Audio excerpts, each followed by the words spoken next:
Banaskantha ડીસાના Ranpur Bhatt road પર ચાલતા ડમ્પરો પર પ્રતિબંધ. રેતી ભરેલા વાહનો પર જિલ્લા મેજિસ્ટ્રેટે મનાઈ હુકમ ફરમાવ્યો.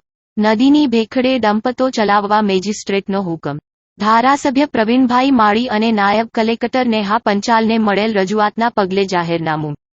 સ્થાનિકોની અકસ્માત અને ઉપદ્રવની રજૂઆતના પગલે જિલ્લા મેજિસ્ટ્રેટે જાહેરનામું પ્રસિદ્ધ કર્યું. જાહેરનામાનો ભંગ કરનાર લોકો સામે કાર્યવાહી કરવા પોલીસ વિભાગને સૂચના. રિપોર્ટ ભરત ઠક્કર, ડીસા, બનાસકાંઠા.